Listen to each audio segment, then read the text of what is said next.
Okay, so hello everyone, and welcome to today's class. Before starting this entire lecture, I would like to say that this lecture is solely devoted to those students who did not attended my classes, and also those who have somehow missed my classes during the time, and also for those who wants to revise the lectures of propositional calculus. And with this in mind, let us start my today's talk, which is propositional calculus. And I am following the book, which is Rosen's Discrete Mathematics and Its Application by Kenneth S. Rosen. It is available online, so you can download it and read by yourself if some additional information you want to know about. So let us start. So this is the outline of our today's talk. So I'm going to discuss about this kind of things. And also, I'd like to say that this lecture is going to be an English, Bengali, Hindi mix-up lecture because the audience, most of the majority of the audience are comfortable with English, Hindi, and Bengali. So I'll be explaining the things that are mostly complicated in Bengali as well as in English. So let us start. So this word, the word calculus, it's actually a Latin word. Yeah, it's a Latin word which means pebbles. Pebbles means small stones. So the thing is, whenever we want to build a big block, मतलब ऐसा है कि एक बड़ा अगर block बनाना है, मतलब एक घर बनाना है, तो फिर हम क्या करते हैं, हम उस पे सीमेंट वगैरह ईंट ऐसे रख के एक के ऊपर एक रख के फिर पूरा बिल्डिंग बनता है. ठीक है. So these are the building blocks of the building. It's like a puzzle. A puzzle is consist of very small pieces. We make the big puzzle by adding small pieces one after another. So in calculus, what we do, we analyze those small things and just adding or subtracting or manipulating them or analyzing them one by one, we understand the bigger structure. But in propositional calculus, we are going to do a different thing. We are going to analyze those small pebbles of propositions. Now, what is this proposition thing is called? This proposition means it's going to be a statement which is either true or false, but it cannot be both true or false. Also, it cannot be like, मतलब हाँ भी नहीं है ना भी नहीं है, ऐसा नहीं हो सकता. हाँ और ना दोनों है, ऐसा भी नहीं हो सकता. या तो हाँ है या तो ना है. अगर हाँ है तो ना नहीं हो सकता, ना है तो हाँ नहीं हो सकता. ऐसे डिक्लेरेटिव स्टेटमेंट्स को हम प्रोपोजिशन कहते हैं, और इस पूरे प्रोपोजिशन के स्टडी को हम कहते हैं प्रोपोजिशनल कैलकुलस. ये ऐसा कैलकुलस है जिसके ऊपर जो कैलकुलस जो है, जो स्टडी हम करते हैं, वो होता है प्रोपोजिशन के ऊपर. जैसे अगर फंक्शंस के ऊपर हम डिफरेंशिएशन वाला कुछ ट्राई करते हैं तो उसे कहते हैं डिफरेंशियल कैलकुलस. अगर इंटीग्रेशन वगैरह वो सब हम फंक्शंस के ऊपर करते हैं तो उसे कहते हैं इंटीग्रल कैलकुलस. ऐसे ही प्रोपोजिशंस के ऊपर जो कैलकुलस डिफाइंड है, जो करते हैं हम, उसे कहते हैं propositional calculus. So let us C.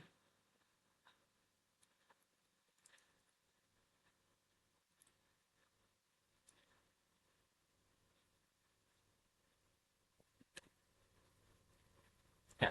So propositional calculus is a branch of logic dealing with propositions, logical connectives, allowing us to form statements and analyze their truth tables very systematically. So यहाँ पे हम करेंगे क्या, यहाँ पे हम करेंगे ये कि हम propositions को लेंगे, उनके logical connectives को लेंगे, and then we are going to draw their truth tables in a very systematic manner. Okay. अब ये ट्रूथ वैल्यू है क्या, ये सब चीज है क्या, ये हम बाद में आ रहे हैं. उससे पहले ये सुन लो पहले कि it is also known as propositional logic. And propositional calculus is very fundamental for discrete mathematics, for computer science, as these are the building blocks for logical reasoning and programming and also designing circuits. मतलब किसी complex चीज को, complex concept को अगर तुम्हें simplified वे में ले जाना है, तो फिर propositional calculus is one of such fundamental things. It actually helps you to build logics. तो लॉजिकली स्ट्रांग होने के लिए ये सब चीजें जानना बहुत जरूरी है. सो एक क्वेश्चन जो हर बार हर क्लास में होता है कि why we study such a thing. ये पढ़ना इतना जरूरी क्यों है? The reason it is important because without logic you can not go ahead in science. Science में लॉजिक होता है बहुत जरूरी. तो उसी लॉजिक को जानने के लिए ही ये सब चीजें पढ़ाया जाता है. So before going into understanding all these things, we need to understand some basic definitions. So let us go for some basic definitions.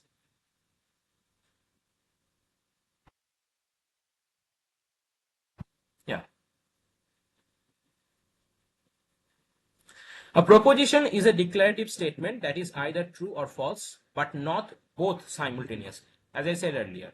So for example, it is raining. See, it is raining. It is a proposition. Since it is either true, या तो बारिश हो रहा है या फिर नहीं हो रहा है. 3 plus 5 is 8. Yes, it is a proposition because ये ट्रू भी हो सकता है, फॉल्स भी हो सकता है. फॉल्स का एग्जांपल अलग से दे रहा हूं, पर ये वाला ट्रू है तो ये वाला एक प्रोपोजिशन है. What time is it? It is not a proposition because it is not declarative. It's a question. Questions have no true or false value.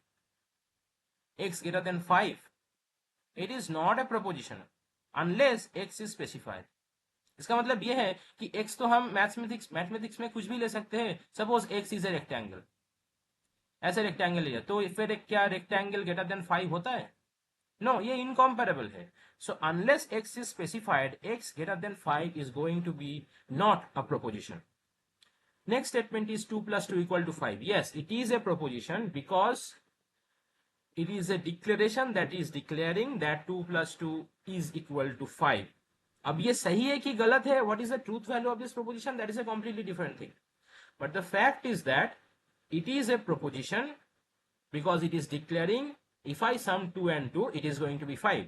The truth value of this proposition is false. So ये statement जो है ये false है, but ये proposition है क्योंकि ये declare कर रहा है कुछ. ठीक है? So as I have written here, propositions are atomic units of the propositional calculus and understanding them is crucial for constructing logical arguments and proofs. तो proof के लिए ये logics जानना बहुत जरूरी है. Next is propositional variables. So, in algebra, whenever we have to find the value of something, we assume that let x be the number of boys, let x be the number of girls. मतलब ऐसे हम सोचते हैं, लिखते भी थे. In algebra, this is very fundamental. ये x, y, z जो है, these are called variables, or more specifically algebraic variables. अब यहाँ पे जो हम करने जा रहे हैं वो है propositional variables. ये propositional variables को हम लिखते हैं ऐसे, we write it down by PQR. So P Q R ऐसे क्यू जो कैपिटल लेटर्स है उनसे हम लिखते हैं. P Q R the most popular ones. So ऐसे लिखते हैं हम P colon it is sunny, Q colon it is warm. Now ये जो प्रोपोजिशन है ये डिक्लेयर कर रहा है कि द डे इज सनी और what ever the thing is warm. अब ये ट्रू हो भी सकता है या फॉल्स हो भी सकता है, हमें नहीं पता. We do not know, but it is declaring something, so they are propositions and they are assigned to Q. So if I say P, you will understand it is sunny. If I say Q, then you understand it is warm. Whatever it is warm. So if I say P is false, इसका मतलब ये है कि आज sunny नहीं है, ये sunny नहीं है. मैंने बोला Q is true, इसका मतलब ये warm है, it is warm. Whatever it is, it will be warm. अभी जो P और Q का ट्रूथ वैल्यू है वो या तो ट्रू होगा या फिर फॉल्स होगा. This are the truth values. हम उसे T लिखते हैं या फिर F लिखते हैं according to it is true और false.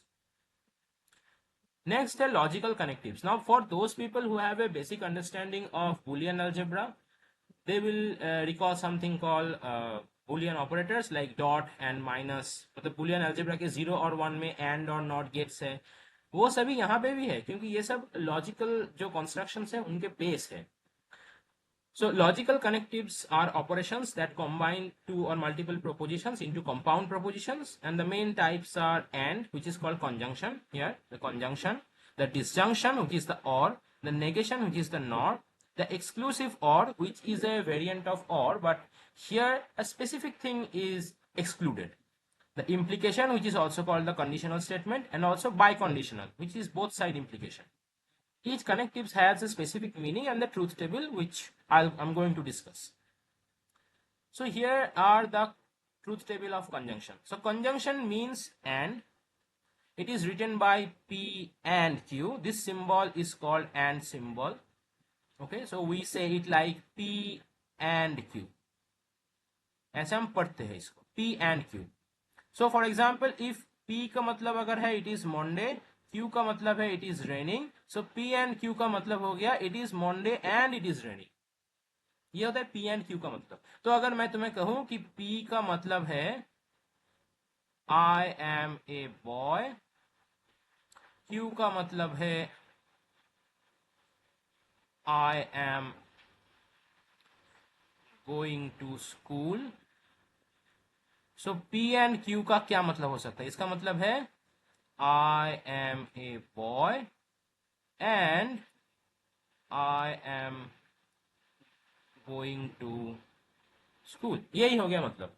So I am a boy and I am going to school. So मतलब अगर दो प्रोपोजिशंस है तुम्हारे पास, वो दोनों प्रोपोजिशंस को तुम एक साथ लगा रहे हो via the operation which is called the conjunction. So conjunction is basically AND operation, and it just joins the two propositions by saying and this is happening. Okay, let me just erase this part because now I am going to show you the truth table of the two propositions. So ऐसे हम लिखते हैं truth table को. ये जो table है ना, इस टेबल को हम कहते हैं ट्रूथ टेबल. इस ट्रूथ टेबल में P और Q के हर एक पॉसिबिलिटीज को हम लिखते हैं. यहाँ पे देखो, P और Q के हर एक पॉसिबिलिटी. या P has the possibility, P true हो सकता है, P फॉल्स हो सकता है. अब P के ट्रू होने के लिए, ट्रू होने के बाद Q ट्रू हो सकता है, फॉल्स हो सकता है, और P के फॉल्स होने के बाद Q ट्रू हो सकता है, फॉल्स हो सकता है. तो इसका मतलब यह है कि P के हो गए, P और Q के टोटल हो गए 4 पॉसिबिलिटीज. P और Q इसके हो गए 4 पॉसिबिलिटीज. दोनों ट्रू हो सकता है. एक पहला वाला ट्रू, दूसरा वाला फॉल्स हो सकता है. पहला वाला फॉल्स, दूसरा वाला ट्रू हो सकता है, या फिर दोनों ही फॉल्स हो सकते हैं. इसी चीज को हम यहाँ पे लिख रहे हैं एक सिस्टमेटिक मैनर में. ठीक है, वो लिखने का तरीका ऐसा है कि पहले हम लिखेंगे, पहले देखो कितने सारे वेरिएबल्स यहाँ पे है. How many variables are there? So we have 2 variables which is P and Q. तो यहाँ पे हम समझेंगे n का वैल्यू है 2. अब यहाँ पे कितने सारे रोज होंगे? ये जो नंबर ऑफ रोज है ये होंगे 2 to the power n. n यानी कि इसके जो जितने सारे प्रोपोजिशनल वेरिएबल्स है उसके पावर वो होगा 2 के पावर पे. सो अब यहाँ पे n का वैल्यू 2 है तो रो होगा 2 to the power 2 which is 4. तो यहाँ पे हो गए 4 पॉसिबिलिटीज. पहले P को हम लिखेंगे दोनों ट्रू, फिर दोनों फॉल्स. फिर Q को हम ऑल्टरनेट वे में लिखेंगे. पहले लिखेंगे एक ट्रू एक फॉल्स, एक ट्रू एक फॉल्स. ऐसे अगर 3 आ गए तो हम ऐसे लिखेंगे. तो अगर 3 आ जाते हैं, 3 वेरिएबल्स अगर हमारे हैं तो उसको हम लिखेंगे कुछ ऐसे. जैसे P आ गया, Q आ गया, R आ गया. तो P Q R 3 वेरिएबल्स है तो n का वैल्यू आ गया 3. अब उसके जो रोज होंगे, नंबर ऑफ रोज, वो होगा 2 to the power n मतलब 2 क्यूब मतलब कि 8. अब P में हो गए 8, तो P में हो गए 4 ट्रू केसेस. गलत लिख दे, ये वाला ट्रू होगा. और P के हो गए 4 फॉल्स केसेस. देखा, P के 8 रो कंप्लीट हो गए. अब Q के होंगे दोनों ट्रू, दोनों फॉल्स, फिर दोनों ट्रू, फिर दोनों फॉल्स. अब R के होंगे एक रिपीटेशन में, true false true false, true false true false. अब ये जो सारे पॉसिबिलिटीज है ये है P Q R के all possible values. P Q R के जितने भी पॉसिबिलिटीज है सब यहाँ पे हमने मेंशन कर दिया. अब फिर जो ऑपरेशन हमें करना पड़ेगा वो हम अगले अगले अगले अगले में लिखते जाएंगे, फिर हमारा आंसर निकल आएगा. So with this in mind late us see what does this and do. ये एंड कर क्या रहा है? एंड का मतलब ये है कि जो भी तुम्हारा प्रोपोजिशन का वेरिएबल है, whatever the variables you are having here, if both of them are true then it will be true. If P is true, Q is true, then P and Q is true. दोनों में से एक भी अगर false होता है, जैसे यहाँ पे ये फॉल्स है तो प्रोपोजिशन का एंड हो गया फॉल्स. यहाँ पे फॉल्स है तो इसका हो गया फॉल्स. इस पूरे F and Q हो गया फॉल्स. अब यहाँ पे दोनों ही फॉल्स है तो P एंड Q हो गया false. So P and Q true तब होगा when both P and Q are going to be true. P and Q true तब हो रहा है जब P एंड Q दोनों इंडिविजुअली ट्रू हो रहा है, बाकी सारे केसेस में वो होगा फॉल्स। ओके, नेक्स्ट है डिसजंक्शन और इन सिंपल वे। और का मतलब ही एकदम क्लियर है कि अगर P और Q, ये होता है और का साइन, ये होता है और का सिंबल, P और Q, V जैसे लिखते हैं V, ये होता है और। पिछला वाला था एंड, ये था एंड का सिंबल, और ये है और का सिंबल। ठीक है, तो ये हो गया P और Q। P और Q का मतलब है कि ये होगा ट्रू इफ P और Q इज ट्रू, मतलब दोनों में से अगर एक ट्रू हो जाए तो फिर ये और का वैल्यू हो जाएगा ट्रू। जैसे यहाँ पे हुआ है, देखो ये दोनों ट्रू है तो फिर ये हो गया ट्रू, दोनों में एक ट्रू है तो हो गया ट्रू, एक ट्रू है तो फिर आंसर आ गया ट्रू, दोनों ही फॉल्स है तब हुआ है फॉल्स। ये होता है डिसजंक्शन का table. Example, I will study math, I will watch the TV. P और क्यू होता है आई विल स्टडी मैथ और I will watch the TV, मतलब या तो मैं मैथ करने वाला हूं या फिर टीवी देखने वाला हूं। मैथ करने वाला हूं ये है पी, टीवी देखने वाला हूं ये है क्यू। अब पी और क्यू हो गया, मैं मैथ करने वाला हूं या फिर टीवी देखने वाला हूं, दैट इज द और। Okay, so let's go again. Next is negation. Negation का मतलब है ना। So if you have a statement that is the sky is blue, उसका नेगेशन मतलब उसका उल्टा होता है। उल्टे का मतलब नेगेशन ऑफ पी, ये सिंबल होता है नेगेशन का, this is the symbol of negation. Negation मतलब जो भी तुम्हारा स्टेटमेंट है, what ever you the statement you have, it is going to reverse the meaning of the statement, मतलब उसका डायरेक्शन नहीं, उसका मीनिंग को रिवर्स कर देगा। मतलब यहाँ है कि the sky is blue, negation of P हो गया the sky is not blue. So अगर तुम्हारा पी का प्रोपोजिशन है Shyam is going to the north, तो फिर नेगेशन ऑफ पी हो गया Shyam is not going to the north. अब देखो हमारे पास चारों डायरेक्शन है, या तो नॉर्थ, ईस्ट, वेस्ट, साउथ। अब पी कह रहा है कि शाम जो है वो नॉर्थ की तरफ जा रहा है, तो नेगेशन ऑफ पी ये नहीं है कि शाम साउथ की ओर जा रहा है। नेगेशन ऑफ पी कहता है कि शाम नॉर्थ की ओर नहीं जा रहा है, इट इज नॉट, शाम is not going towards the north, he can go in all the other three directions, मतलब वो बाकी तीन दिकों में जा सकता है। नॉर का मतलब है वो वाला केस नहीं, उसको छोड़ के बाकी सब। It's like the complement of a set. जैसे कॉम्प्लीमेंट एक सेट का जब तुम ले रहे हो, उसका मतलब उसी सेट को छोड़ के बाकी जो है वो, that is how negation is working. Negation का मतलब जो भी केस दिया गया है, जो भी प्रोपोजिशनल वैल्यू तुम्हें है, जो भी प्रोपोजिशन है पी, उसका नेगेशन का मतलब वो छोड़ के बाकी सब। द स्काई इज ब्लू, तो इसका नेगेशन ये नहीं है कि द स्काई इज रेड, कि रेड ब्लू का ऑपोजिट कलर है। इसका मतलब यह है कि वो ब्लू नहीं है, ब्लू छोड़ के कुछ भी हो सकता है, वो देखना पड़ेगा कि है कि नहीं। But negation of the statement is वो ब्लू नहीं है, that is it, and this is the truth table. See here the value of the P is reversed. अगर पी ट्रू हो रहा है तो नेगेशन पी फॉल्स होगा, पी फॉल्स हो रहा है तो फिर नेगेशन ऑफ पी ट्रू होगा। The next is exclusive or and its truth table. Now you guys probably have remembered that in OR there is a case when P, Q, P or Q.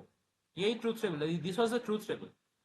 T, T, F, F, T, F, T, F, P or Q is, if one of them is true, then the OR will be true, then the conjunction will be true.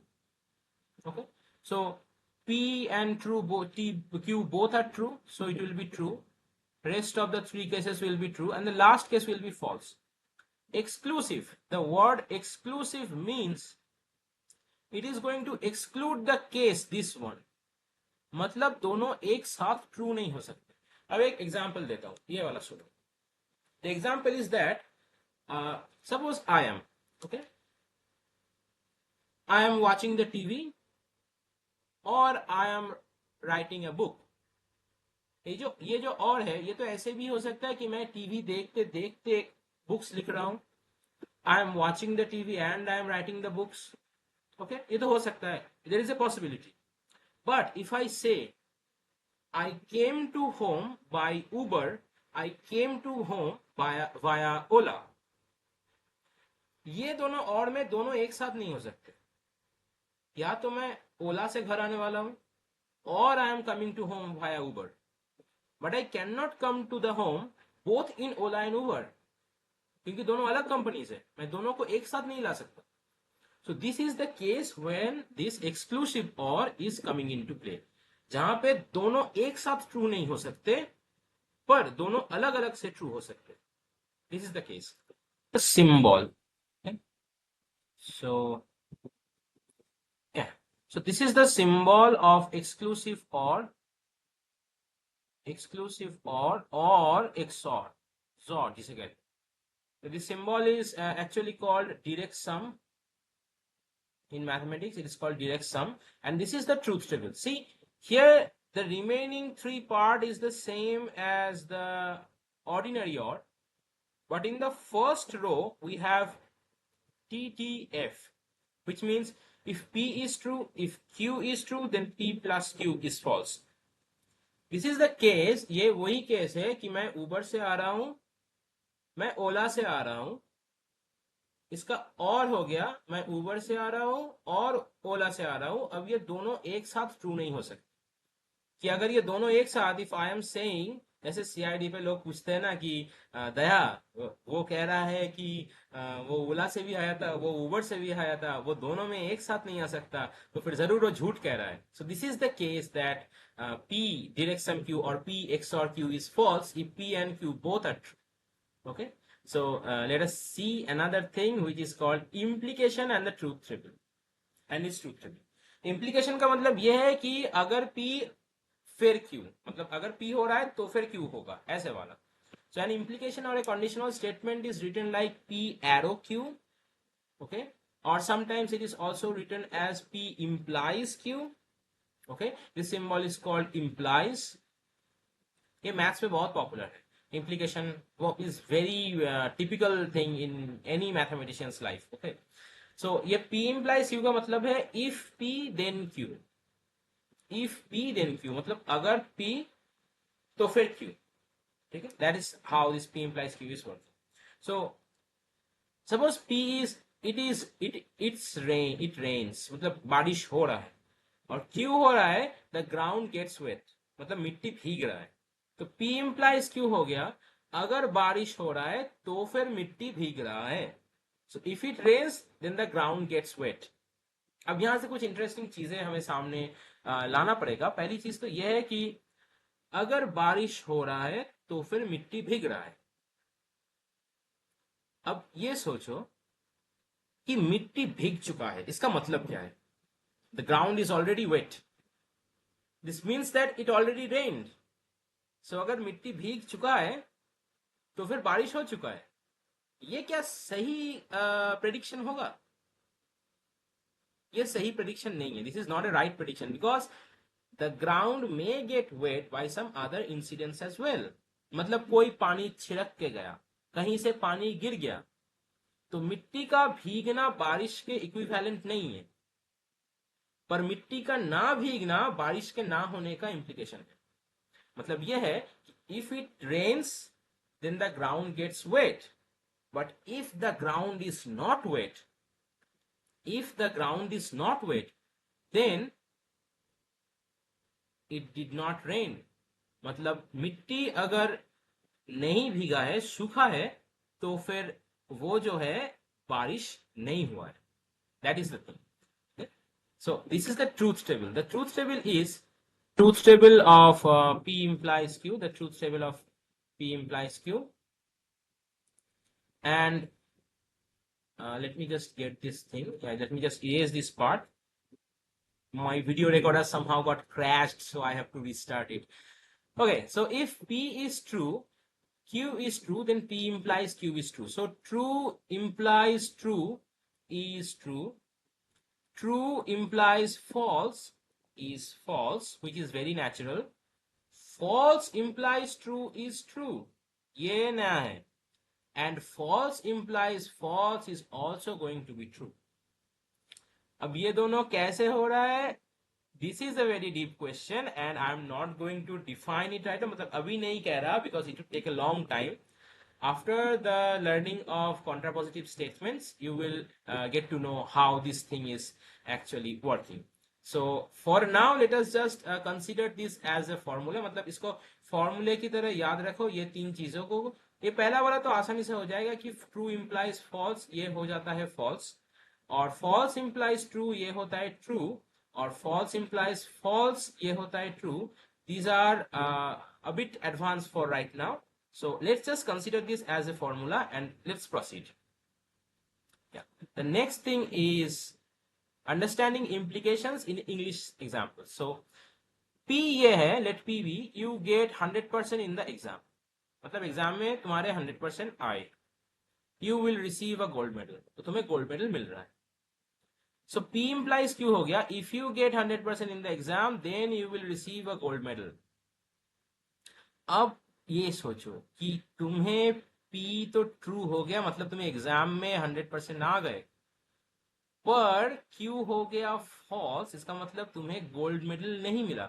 So you get the 100% but you did not receive the gold medal. अब जिसने तुम्हें वादा किया है वो तुमसे मतलब वो उसका स्टेटमेंट तो कैसा होगा?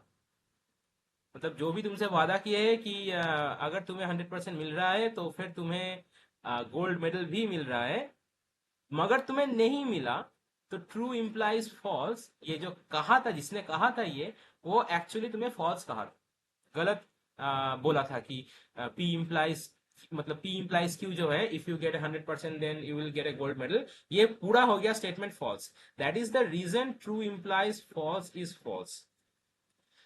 कि तुम्हारा हाइपोथेसिस मतलब लेफ्ट साइड वाला जो है वो सही है पर राइट साइड वाला जो है फॉल्स है तो फिर पूरा इम्प्लीकेशन फॉल्स हो जाएगा. तो ये पे लिखा है the only way this implication is false if the hypothesis P is true that you get 100% in the exam but the outcome Q is false. So तुम्हें गोल्ड मेडल नहीं मिला तो फिर पूरा P implies Q हो गया false. ठीक. So this is how this implication thing is working. अब आता है कॉन्वर्स, कॉन्ट्रापोजिटिव, इनवर्स, इनके डेफिनेशंस एंड एग्जांपल्स. अगर तुम्हारे पास suppose you have a proposition, a compound proposition P implies Q, मतलब if P then Q, then its converse will be Q implies P. It's quite obvious कि अगर P implies Q हो गया हमारा normal वाला स्टेटमेंट तो इसका converse हो गया Q implies P. इसका इनवर्स होता है P implies Q का इनवर्स होता है ये होता है कॉन्वर्स, ये होता है कॉन्वर्स. इसका जो inverse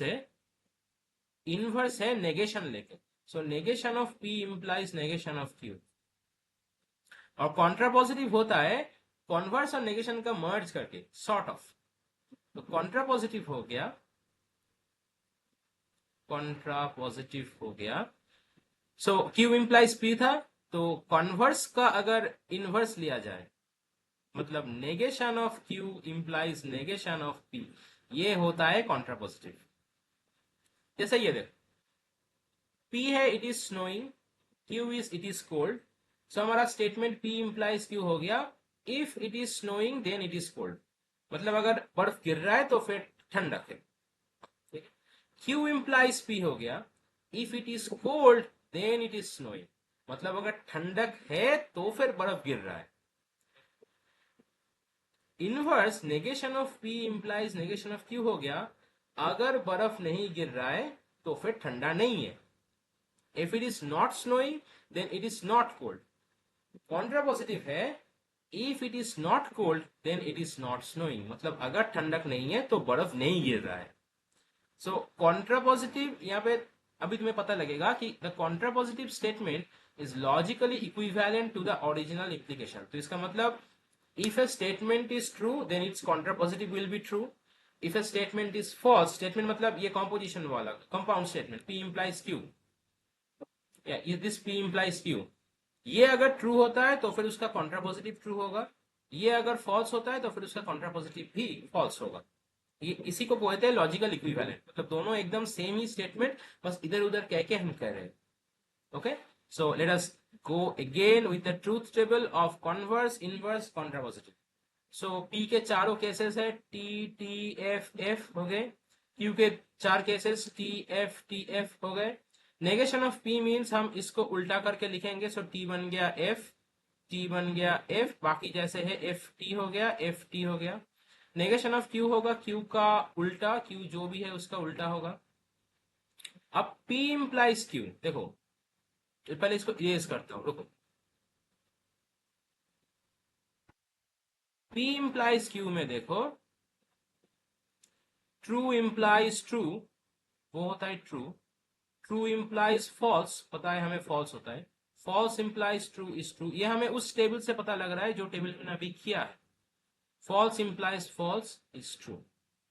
now let us come to the next truth table, which is Q implies P. Q implies P मतलब ट्रू implies ट्रू हो गया ट्रू, फॉल्स implies ट्रू हो गया ट्रू, ट्रू implies फॉल्स हो गया फॉल्स। ठीक, यहाँ पे फॉल्स है।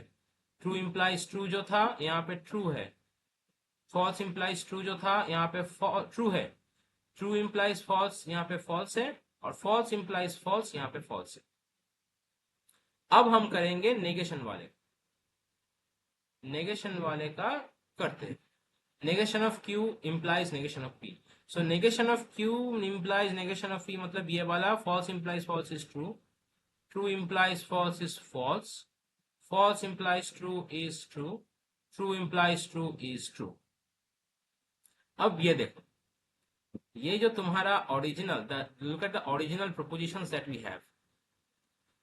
This is the truth table of the original P implies Q's table, and this is the contrapositive, yeah, this is the contrapositive।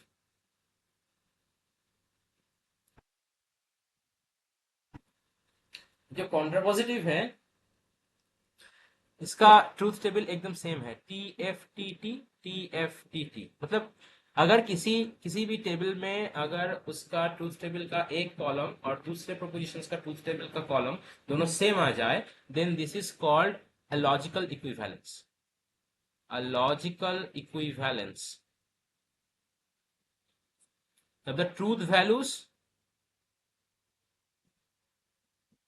Are the same, अगर truth values सारे same आ जाए तो उसे कहते हैं लॉजिकल इक्विवेलेंस। ठीक है, यहाँ पे ये हमें पता लगा कि P implies Q जो है वो लॉजिकल इक्विवेलेंट है negation of Q implies negation of P से। इसको बोलते हैं लॉजिकल इक्विवेलेंस वाला सिंबल, इसको बोलते हैं logical equivalence. So the implication and its contrapositive have identical columns demonstrating their equivalences. Also, the reverse, the converse, the Q implies P and its inverse also have the matching truth values. So ऐसे ही हम prove करने वाले कि कौन कौन logical equivalent है और कौन कौन नहीं। ऐसे बड़े टेबल्स बाद में भी आने वाले। नेक्स्ट है biconditional statement, if and only if. तो biconditional statement means P if and only if Q। इसको हम ऐसे पढ़ते हैं, इफ एंड ओनली इफ। मतलब यह है कि P implies Q हो रहा है एंड Q implies P हो रहा है, यही है P if and only if Q। कभी कभी हम ऐसे भी लिखते हैं if and only if Q। So book wise ये नोटेशन वैरी करता है, मैं जो फॉलो कर रहा हूँ वो है केनेथ एस रॉजन का discrete mathematics and its application. So वहां पे ये एरो वाला सिंबल ज्यादा पॉपुलर है। सो यहाँ पे होता ये है कि हम P implies Q निकालेंगे, Q implies P निकालेंगे, फिर उन दोनों का एंड ऑपरेशन कर देंगे। ठीक है, मतलब P implies Q निकालेंगे पहले, फिर उसको एंड करेंगे Q implies P से। देखो यहाँ पे ट्रू और ट्रू है तो फिर ये हो गया ट्रू, यहाँ पे फॉल्स और ट्रू है वो हो गया फॉल्स, क्योंकि एंड पे दोनों का ट्रू होना जरूरी है। यहाँ पे आखिर में दोनों ट्रू है तो ये हो गया हमारा। यहाँ पे भी देखो फॉल्स है क्योंकि उनमें से एक है फॉल्स। सो ये हो गया बाई कंडीशनल का truth table. Now, let us go to some compound propositions. यहाँ पे देखो, so I'm going to first state P the lamp is on, Q the fan is on, and R the window is open. अब हमें निकालना है P और Q and negation of R का मतलब. P जो है वो यहाँ पे बैठेगा, so मतलब the lamp is on और the fan is on, या तो लैंप ऑन है या फिर फैन ऑन है, and the window is not open. The window is not open, यही है वो negation of R वाला स्टेटमेंट जहां पे हमने यूज किया है and. यहाँ पे है the fan is on which is Q वाला स्टेटमेंट, इसके आगे है और, and the lamp is on, ये हो गया हमारा पी वाला स्टेटमेंट. सो ऐसे हम लिखते हैं ऐसे कंपाउंड स्टेटमेंट्स को इसी मतलब इंग्लिश एग्जाम्पल्स के जरिए. Okay, next we have truth table for compound propositions. अब वही जो हमने लिखा पी और Q and negation of R, उसमें हम कैसे लिखते हैं. मैंने पहले ही बताया था कि if there are n propositional variables then the truth table has 2 to the power n rows, 2 to the power n rows होंगे उसके. सो यहाँ पे हमें p q r तीन प्रोपोजिशनल वेरिएबल्स मिल रहे हैं, तो उसका मतलब n का वैल्यू हो गया 3, तो हमें 2 to the power 3 मतलब 8 रोज लिखने पड़ेंगे उसी कॉम्बिनेशन पे. 4t 4f, फिर 2t 2f करके 2 बार, फिर TF करके 8 बार. इसके बाद हम निकालेंगे P और Q. अब ये और हमें पता चलेगा from the truth table of और फिर हमें निकालना पड़ेगा नेगेशन ऑफ R. मैंने यहाँ पे बस जगह कम के लिए निकाल दिया है. Negation of R means it is just reversing the truth value and then make the and operation between those two things to get this table. Okay, अब ये सही है कि गलत है ये मुझे नहीं पता, तुम लोग वेरीफाई करके बताओ कि इसका ट्रूथ टेबल क्या है. ये मैंने होमवर्क के रूप में तुम लोगों को दे दिया, अब करो तुम लोग. ओके, अब अगली बात यह है कि if I give you a statement P और Q एंड R, सो तुम लोग पहले क्या करोगे. पहले क्या P और Q एंड R करोगे या फिर P और Q एंड R करोगे. कौन सा सही है.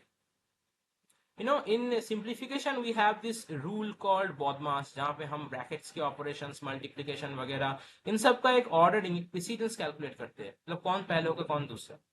यहाँ पे इन प्रोपोजिशनल कैलकुलस वी फर्स्ट मतलब पहले हम करते हैं जो भी नेगेशन है वो, after that conjunction, then disjunction, then exclusive or, then implication, finally biconditional. ये है ऑर्डरिंग. इसी ऑर्डरिंग में हम इवेल्युएशन करते हैं. So this is called the precedence of logical operator. Okay, तो मतलब if you have this expression, ये देखो ये जो एक्सप्रेशन है negation of P और Q and R, इसमें पहले इवेल्युएट होगा ये. सो जो ट्रूथ टेबल होगा P Q R तीनों लिखने के बाद पहले होगा नेगेशन ऑफ P, उसके बाद होगा नेगेशन ऑफ P के साथ और ऑफ Q, मतलब पहले होगा Q एंड R. देखो यहाँ पे मैंने गलती कर दी है, ये होगा पहले देखो कंजंक्शन आता है, कंजंक्शन का मतलब एंड आर आएगा, एंड आर जुड़ा है क्यू के साथ, तो पहले होगा क्यू एंड आर और फिर होगा नेगेशन ऑफ पी के साथ और Q and R. So in bracketing sense we can write like this, इसके साथ होगा और क्यू एंड. ये हो गया हमारा ओरिजिनल ऑर्डरिंग. इस ऑर्डरिंग में हम निकालेंगे इसका ट्रूथ वैल्यू. अब P के 8 होंगे, Q के भी 8 होंगे, R के भी 8 होंगे, जैसे पहले वाले टेबल में हुआ था. फिर वो करके हम ट्रूथ टेबल निकाल सकते हैं. We can find the truth table after that. Now these are two extra and advanced things, but I don't think this will be in your syllabus. This is called NAND and NOR, which is basically NAND stands for not and. So if I have an and statement, see here is an and statement, और उसके आगे मैंने लगा दिया है एक not. So ये हो गया NAND, ये टोटल हो गया NAND. In a similar manner, this is called an OR statement. उसके आगे मैंने लगा दिया है एक not, मतलब negation. So it becomes a NOR statement, and this is the truth table of that NAND and NOR. Okay? These are mainly popular in Boolean algebra, but in propositional calculus they are equally important, and especially important because of this one thing, the formula which I am going to set a little bit later. एक formula है जो इसके ऊपर base करके, this is a very interesting formula. Now we are going to state what is called a propositional equivalence. I told earlier that in propositional calculus, propositional equivalence or logical equivalence means the truth table has to give same truth values, मतलब truth table जो है उस table के अंदर truth values of दो अलग अलग propositions के अगर है और सेम, तब हम उसे कहते हैं P is logically equivalent to Q. P is logically equivalent to Q. मतलब P और Q दोनों एक समान, दोनों में कोई डिफरेंस नहीं. और ये कुछ इक्विवेलेंस लॉज है जो हम अभी पढ़ने वाले हैं. आइडेंटिटी डोमिनेशन, चलो एक एक करके दिखाते हैं. This is called the identity laws. So if you have a proposition and you have another proposition which is always false, so the resultant answer will be whatever the truth value of your P proposition. And if you have a proposition P together with, मतलब and हो रहा है उसके साथ एक ऐसा proposition which is always true, then the resultant proposition is the same as your original proposition that you have taken. So P or false will be P and P and true will be P. Next is domination law. Domination means ये truth value जो है ये P के truth value को dominate कर रहा है. सो P के साथ अगर ट्रू का और हो रहा है तो वो हमेशा ट्रू होगा. P के साथ अगर फॉल्स का एंड हो रहा है तो वो हमेशा फॉल्स होगा. You can also see this thing from the prepositional truth tables.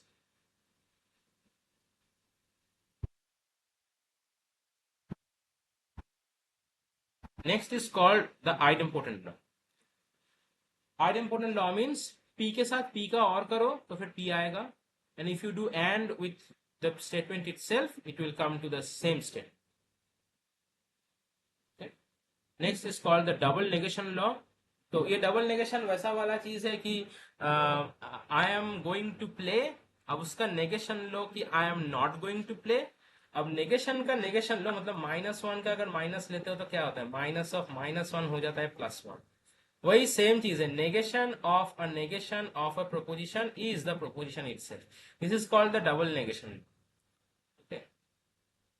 These are called commutative law. Commutativity का मतलब ये है कि देखो 2 + 5 होता है 7 और 5 + 2 होता है 7. सो यहाँ पे हम प्लस जो साइन है उसके हम आगू पीछू कुछ भी रखे, मतलब ऑर्डरिंग मैटर नहीं करता, इसे कहते हैं commutative. And I hope in group theory you have faced the group called abelian group. Abelian group. इस एबिलियन ग्रुप में होता यह है कि अगर तुम्हें एक कॉम्पोजिशन दिया गया है A*B, वो अगर B*A के साथ इक्वल हो रहा है, then you say that the group together with that operation is an abelian group. Abelian group का मतलब कम्यूटेटिव ग्रुप है और यही वो प्रॉपर्टी है जो है कम्यूटेटिव प्रॉपर्टी. पर माइनस इज नॉट कम्यूटेटिव है. ये माइनस कम्यूटेटिव नहीं है क्योंकि 2 - 3 होता है -1 और 3 - 2 होता है 1. They are not equal. So plus हो गया commutative, minus is not commutative. In similar way, multiplication is commutative, but division is not. So this is the commutative law, which means the and or operation both are commutative. Next we have the associative law. ये है associative property, मतलब ordering of brackets.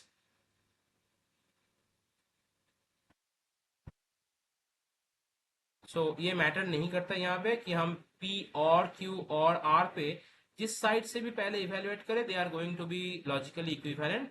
Similar case holds for and as well. Finally we have distributive property. Distributive property means ये वाला property कि अगर x into a plus b होता है तो हम उसे कहते हैं xa प्लस xb. सी ये x वाला कैसे दोनों में डिस्ट्रीब्यूट हो रहा है, इज कॉल्ड डिस्ट्रीब्यूटिव प्रॉपर्टी. सी यहाँ पे भी वही हो रहा है, P एंड Q और R. यहाँ पे हो रहा है P एंड Q और P and R. So P यहाँ पे डिस्ट्रीब्यूट हो रहा है इन दोनों के बीच. सिमिलरली अगर और को बाहर निकाल के एंड को अंदर रखे करो तो फिर सेम प्रॉपर्टी आएगा. इसे कहते हैं डिस्ट्रीब्यूटिव. फाइनली ये है डी मॉर्गन्स लॉ. यहाँ पे तुम्हें नैंड का ऑप्शन मिलेगा. यहाँ पे तुम्हें दिखने मिलेगा कि नैंड और नॉर कहाँ पे यूज होता है. सो ये दोनों जो लॉ है, these are called De Morgan's law. इसका मतलब negation of P and Q is logically equivalent to negation of P or negation of Q. Negation of P और Q is equivalent to negation of P and negation of. So मैं ये laws बस इसीलिए बता रहा हूँ कि ताकि एडवांस में जो लोग पढ़ेंगे वो लोग एक आइडिया रख सके कि कौन सा फॉर्मूला कहाँ पे यूज हो रहा है. In this presentation, however, I have not included to like use of these laws and deriving the propositional statements. But in near future, if it is required, I'll upload one video. This one is called absorption law. This absorption law means the Q is getting absorbed in this whole proposition. वो इन दोनों तरफ से P Q absorb होके बस P का propositional value दे रहा है. तो this is called absorption law. Finally it's called negation law, जहां पे हमें सीखने को मिलेगा कि टॉटोलॉजी और कॉन्ट्रडिक्शन है क्या. किसी एक ट्रूथ टेबल में जो आखिरी वाला कॉलम है, अगर वो सारे ट्रू आ जाए, कोई भी केसेस यहाँ पे हो, सारे अगर ट्रू आ जाए तो उसे हम कहते हैं टॉटोलॉजी. इन सिमिलर वे अगर आखिरी वाला कॉलम सबका मतलब सारे रोज में फॉल्स आ जाए तो उसे हम कहते हैं कॉन्ट्रडिक्शन.